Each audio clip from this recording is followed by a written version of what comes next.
మన సిఎంఆర్ జ్యువెలరీలో శ్రావణ స్వర్ణోత్సవం అన్ని రకాల 22 క్యారెట్ హాల్మార్క్ బంగారు ఆభరణాలపై గ్రాముకు 888 రూపాయల వరకు తగ్గింపు. వెంటనే రాజీనామా చేయాలా? అంతేకాకుండా నాలో చెప్తున్నాడు, జగనన్న చర్చకు రెడీ, మీకు దమ్ము ధైర్యం ఉంటే అని చెప్తున్నారు. నానో వెంకటేష్, మేము ఇక్కడ నుండి చెప్తున్నాం, నువ్వు మంత్రి అయినా కూడా జగన్ కు దమ్ము ధైర్యం ఉందో లేదో మీ నాయన చూస్తే తెలుస్తుంది. మీకు పుట్టులు కావాలా? తోడు బయట పరిస్థితి ఇది. మా జగనన్న వస్తే జన సముద్రం అనేది ఎప్పుడు కూడా ప్రతి ఒక్కరు యువకులు చెప్తానని అర్థం ఉంది. సింహం సింగల్ గానే వస్తున్నాయి. సింహమే మన జగనన్న. ఒకసారి అర్థం చేసుకోండి. ప్రతి ఒక్కరు కూడా ఏదో పోలీసు వాళ్ళు వస్తున్నారు, ఏదో చెప్తున్నారు అనేది ఎవరు ఆలోచన చేయాలని. ఎప్పుడు ప్రోగ్రాం పెట్టా మన సొంత పని ఉన్నట్టు లేచి మన ఆఫీసు చెప్పుకోవాలి.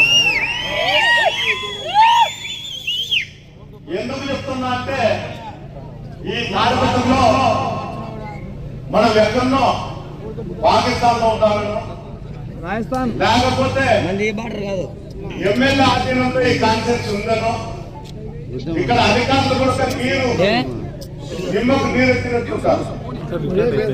నేను ఒకటే కోరుకుంటున్నా, అధికారులు కానీ అందరినీ కానీ, ఎవరికి ప్రోటోకాల్ ఉంటే వాళ్ళు ప్రోటోకాల్ ఏ విధవ కంటే వాళ్ళకు మీరు ప్రోటోకాల్ పెట్టి మీ విలువలో దిగదాచుకుంటుంది. దానిపై ఈ అరాచకాలు జరుగుతాయి, లేకపోతే దానిపైన స్పందించాలి.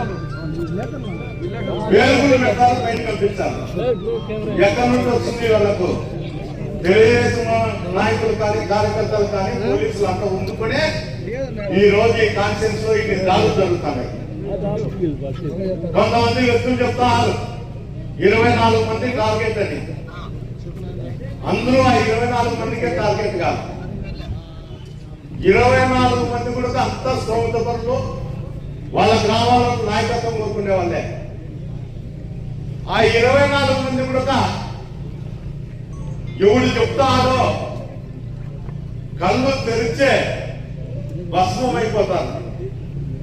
మీలో ఐకమత్యం లేకనో, లేకపోతే ఆర్థిక ఇబ్బందులతోనో, పోలీసులు తప్పుడు కేసులు పెడతానో భయపడితే జీవితాంతం మనం బానిసలని బతకాల. భారతదేశంలో బానిస బతుకు బతికేదానికన్నా చెప్తాను, కదిరి ప్రాంతంలోనో ఎక్కడైనా బ్యాక్వర్డ్ ఏరియాలలో వలసపోతున్నారు. కేరళకు, బెంగళూరుకు, మద్రాసు అని. ఇక్కడ నుండి మనం ఆస్తులు అమ్ముకొని బెంగళూరు, మద్రాసు, హైదరాబాద్ మోసాటో పోయి బతుకుతే మంచిది. రాయలసీమ బిడ్డలంటే పౌరుషంతో ఉంటారంటారు.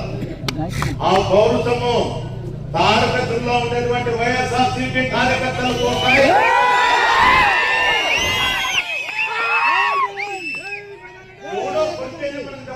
అనుకోవచ్చు, మన మోటార్ సైకిల్ మధ్య కింద వండాలకు దెబ్బలు తగ్గుతున్నాయి. మన పొలం దారికి వెళ్ళినప్పుడు మొబ్బన మారాలంటే పురుగు పుట్ట పెట్టే వరకు మనకు ప్రాణాపాయం ఉంటుంది. అందరూ తెలివైన వాళ్ళే, అతి తెలివి వద్దు అని చెప్పేది నా అభిప్రాయం. అందరం కలిసి పోరాడితే పోయేది ఏం లేదు. పెద్దాడని ఉండాలే, ఆయనే చూసుకుంటాలే, మన ఇంట్లో మనం ఉందాం అనేది కాదు. పెద్దాడన్న కూడా ఈ కాన్ఫరెన్స్ లో ఉన్నటువంటి వైఎస్ఆర్సీపీ నాయకులు అందరూ తోడుంటేనే విప్లవం అనేది వస్తుంది. ఆ విప్లవం రానంత వరకు మనం బానిసలుగానే బతకాల. నాకు భయమైతాన్ని టార్గెట్కి వచ్చినప్పటి నుండి నేను దినదినానికి దిగదాస్తానా, లేకపోతే మీ అందరి అందరితో కూడా నేను పౌరుషంగా ఉన్నానా అని ఇది నాకే తెలియడం లే. ఇప్పుడు ఈ రోజు నాకు వస్తుంది, రేపు మీకు వస్తుంది, మన్నాడు వస్తుంది. కేసులు అనేది మామూలే.